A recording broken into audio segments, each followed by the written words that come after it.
Мамлекет башчы Садыр Жапаров Ички иштер министрлигинин борбордук аппаратынын оңдоп түзөөдөн өткөн имараты менен таанышты. Жакшы болсо болду, иштериңерде ийгилик. Кудай күч кубат берсин силерге. Өлкөдө тынчтыкты сактап, тартипти сактаган бардыгы силердин колуңарда.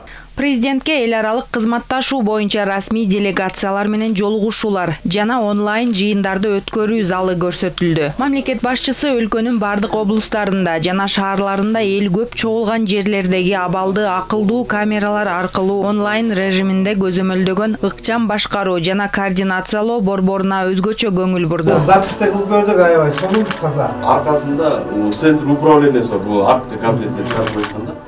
Президентке ошондой эле коомчулук менен иш алып баруу боюнча пресс-студия борбору көрсөтүлдү. Бишкек шаар боюнча канча иштейт, канча мотоцикл? Бишкек шаар боюнча 27. 27 Квадраттарга бөлүнүп. Квадраттарга бөлүнүп 20 скутер, 7 мотоцикл бар. Да, облусу 80 берет. Участковыйлар. Туура.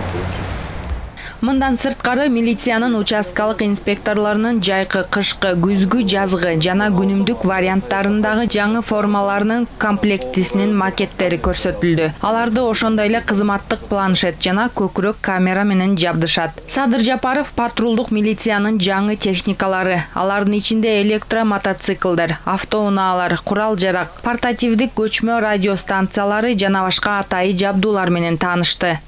ИИМдин ички аскерлеринин эмгек акылары 40%га көтөрүлөт. Бул тууралуу президент Садыр Жапаров ИИМдин ички аскерлеринин 80 жылдыгына арналган салтанаттуу иш-чарага катышып жатып билдирди. Аскер кызматчыларынын эмгек акыларын 40%га көтөрүү каралган. Ошондой эле Ички иштер министрлигинин ички аскерлер кызматынын аскер кызматчыларынын өзгөчө шарттарда кызмат өтөөсүн эске алуу менен ушул жылдын 1-сентябрынан тарта аскер кызматчылардын өтөгөн кызматынын 1 жылы эми 1,5 жыл деп эсептелери. Ал эми Баткен облусунда кызмат өтөгөн аскер кызматчыларыныкы болсо 1 жылы 2 жылга тете деп эсептелери белгиленген. 80 жылдыгын белгилеген салтанаттуу иш-чаранын алкагында мамлекет башчысы өзгөчө ардак белгиси, аскердик намыстын, эрдик жана даңктын символу катары күжүрмөн туусун ИИМ ички аскердик бөлүктөрүнө тапшырды.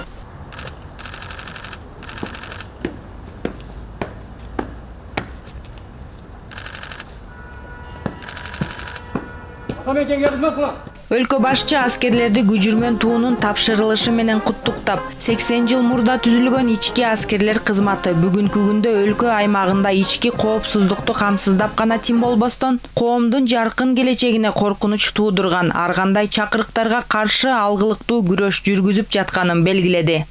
Ички аскерлерибиздин учурдагы күжүрмөн даярдыгы жакшы жана аскердик духу күчтүү.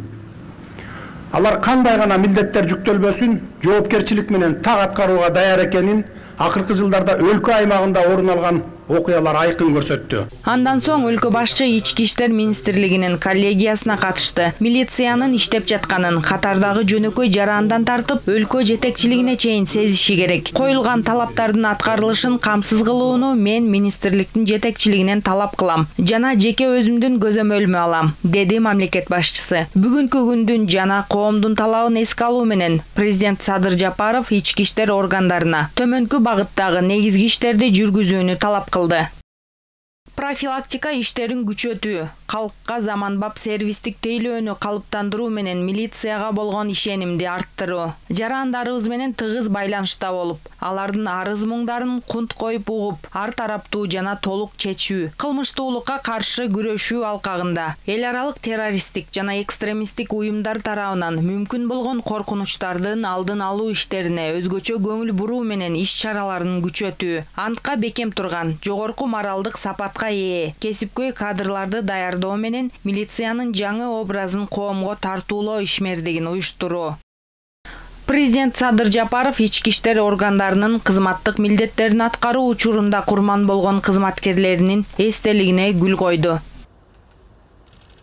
Гүласыл Калыкова, Иният Эргешова, ЛТР.